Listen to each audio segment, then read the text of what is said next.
And so that becomes easy to raise the suspicions. That becomes easy to enact dangerous laws. It becomes easier to blame, to collectively punish and blame Muslims for everything. It becomes easier to surveil our communities. It becomes easier to put moles inside of our masjids. It becomes easier to kick Muslim children out of school. It becomes easier to turn a blind eye to women in hijab on the subway or on the train or on the beach. No, maybe not on the beach, but somewhere.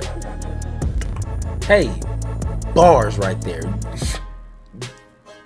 What he is saying, you have to actively understand what's going on other than outside of yourself. So when it comes to Marc Lamont Hill, doctor, okay, Marc Lamont Hill, this guy right here, I can't stress it enough, okay? There's very few black leaders today, that's relatively young, that can stand on principle and say it with their chest. And that's what I look for in my leaders. You know what I'm saying? Like, we don't have to agree on every single day. I mean, that would be cool, but that's not what makes me see you as a credible leader.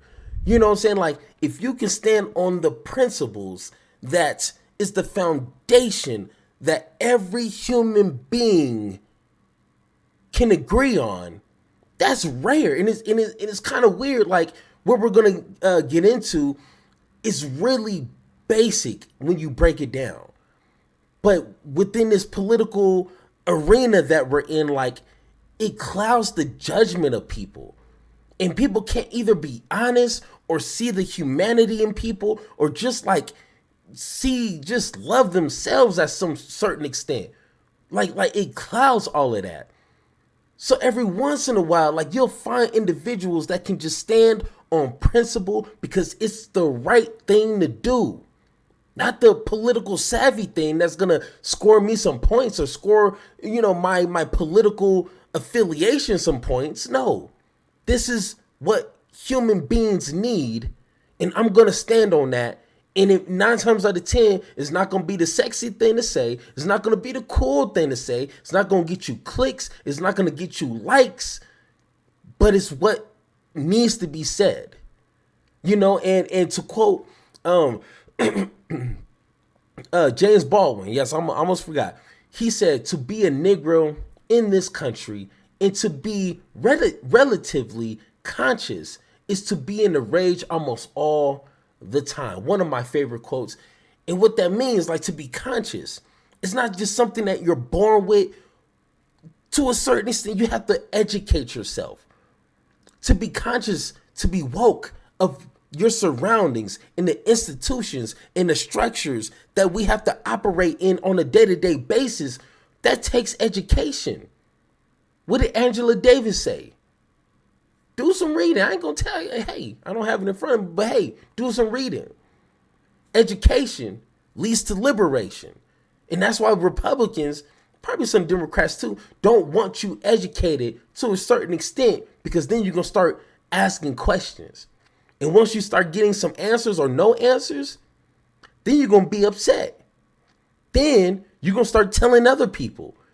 And then so on and so forth. And then we're going to have some problems. And they don't want that. So it's rare to see people like Dr.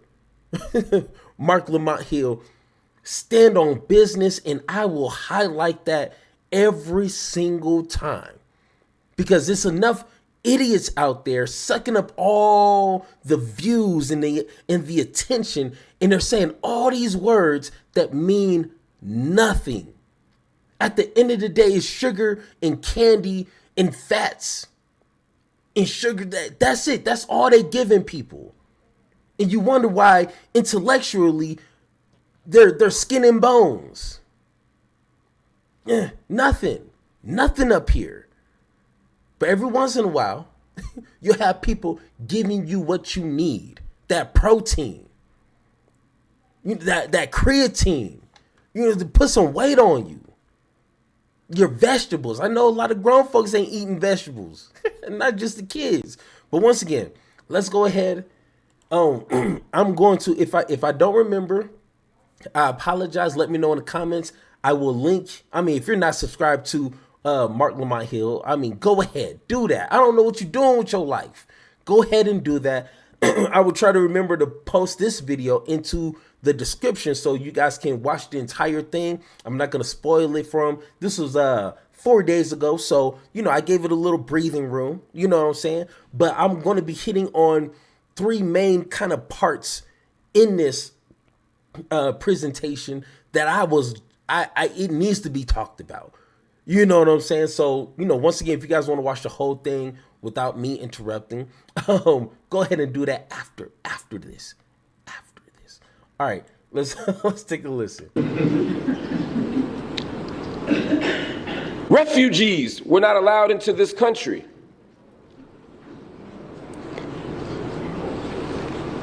A moment where immigrants who are brown, whether they come from south of the border, whether they come from South Sudan, doesn't matter, where they have been seen as less human, where they have been seen as criminals, where they have been seen as dangerous. We are entering a moment where our government has waged war on black and brown people.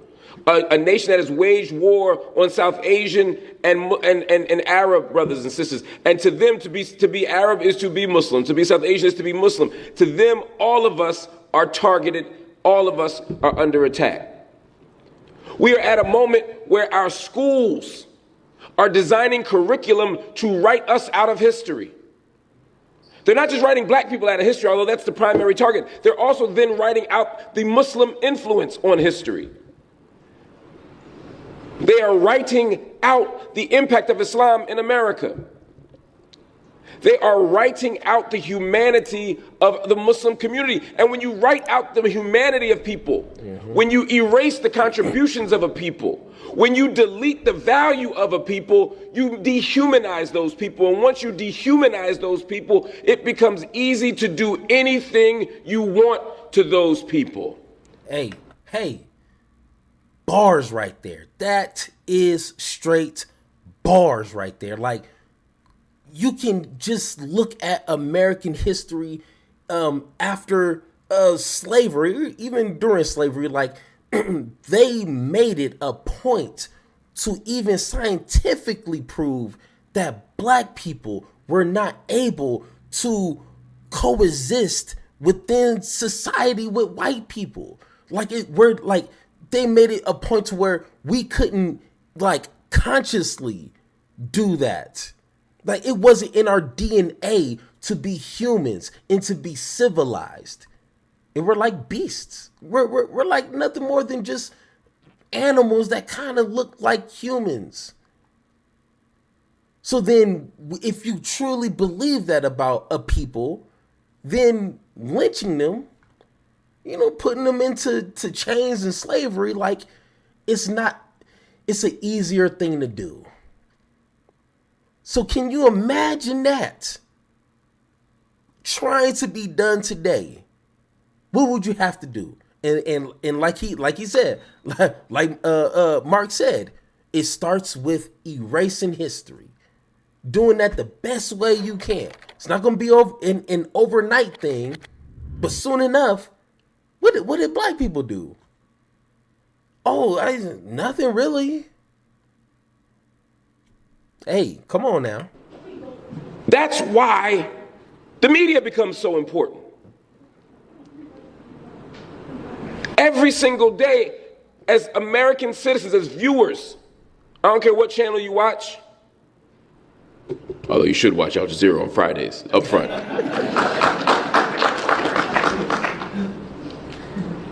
We have equated terrorism with Muslims, and brown Muslims too. In this country, 12.5% of terrorist acts are committed by Muslims and or Arabs. 12.5%. But when you categorize the representations of terrorism, Muslims, 385% more than any other group. Y'all get what I'm saying? So terrorists do a little bit of this and they happen to be identified as Muslim. I don't know if they're Muslim or not. But for every Muslim that commits a bad act, or for every 2 Muslims that commit a bad act, about another 8 aren't Muslim. But they don't show the other 8 on TV. The biggest purveyors of terrorism in this country are white nationalists. The biggest purveyors of terrorism, it's not the brother who's the dentist in that video we saw. It's the drunk white man on the bench. Because if you're that drunk white man on the bench telling people that you are going to harm them or kill them and get out of my country, that logic becomes an act of terror. It becomes embodied in an act of terror. And so the terrorism is committed by the KKK in this country. The terrorism is burning a cross on somebody's lawn. But we don't call that terrorism. And so when this country hears terrorism, they think of Muslims. And the problem with that is that then when they see Muslims, because there are so few representations of Muslims, they see terrorists. And so that becomes easy to raise the suspicions. That becomes easy to enact dangerous laws. It becomes easier to collectively punish and blame Muslims for everything. It becomes easier to surveil our communities. It becomes easier to put moles inside of our masjids. It becomes easier to kick Muslim children out of school. It becomes easier to turn a blind eye to women in hijab on the subway or on the train. Or on the beach, maybe not on the beach, but somewhere.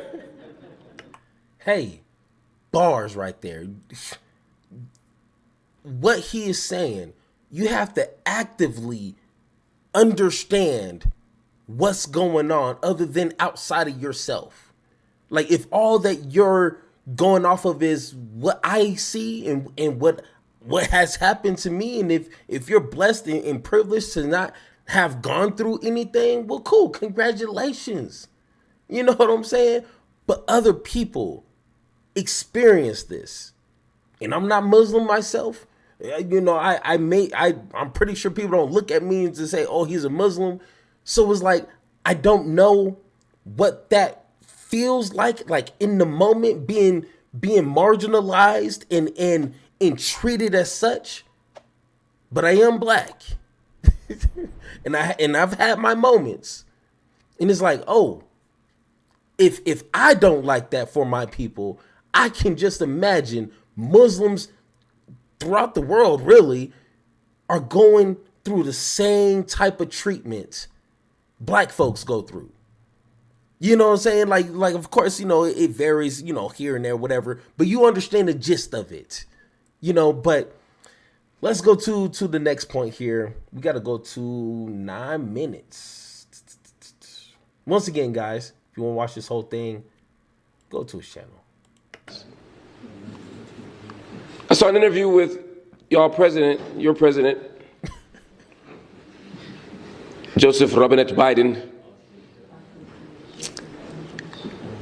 I don't know if, you know, they say like a drunk mind tells sober truths. You get somebody, you give enough Adakin somebody, they start telling you stuff they never told you before. I love you, man. We don't drink in this room, I'm just saying, that's what they say. I don't know if it is age or if Joe Biden is like, look, I got 2 days left on the job, I don't care no more, I'm showing up late, I'm wearing shorts, you know, whatever. But he does an interview and he says, I told Netanyahu not to carpet bomb people. I told Netanyahu, you can't do that, man. Netanyahu said, y'all did it. It's like a 10-year-old conversation. You guys did it in World War II. Biden is conceding that Israel has committed war crimes, the crime of genocide. But guess what? If you, Mr. Biden, fund a genocide, you are also a war criminal.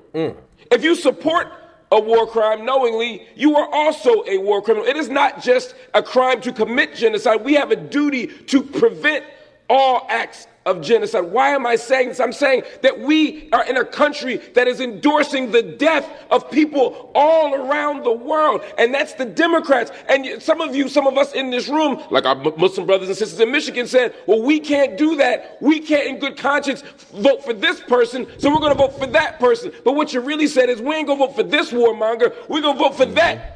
warmonger. Because that warmonger said, I would have done the same thing. I would have just told him to finish the job. Hey, and that's right there, at least to me, in my opinion, is probably one of the most divisive conversations to have within the Democratic Party. Now, once again, you know, if you want to break this down into progressives, and then you have your moderates, your liberals, you know, it's a dynamic that people within the Democratic Party, voters, could not get over. And when it comes to that, I understand. Now, once again, if you didn't vote for Harris, and you know, I would love to speak to Mark about this, but if you are a progressive like myself and you didn't vote for Harris because of what's been going on over in Gaza in regards to the innocent Palestinian people, and you didn't vote for her because of what Biden was willingly doing, I mean, he doesn't deny it. And now we got Trump, who's now going to finish the job in any way, shape that he needs to for his own personal gain. That is the question right there. You know, and if you guys want to elaborate on that conversation, join the Discord, because in my opinion, as a progressive, it was a strategic vote that I cast for Harris. Not because I think she's going to be some sort of beacon of light and beacon of truth and she's going to stop all these wars and kumbaya, none of that. I know that. Hey, I've been in this for a little bit. I kind of know. But unfortunately, it's a reality that we're living that is far more worse than what could happen.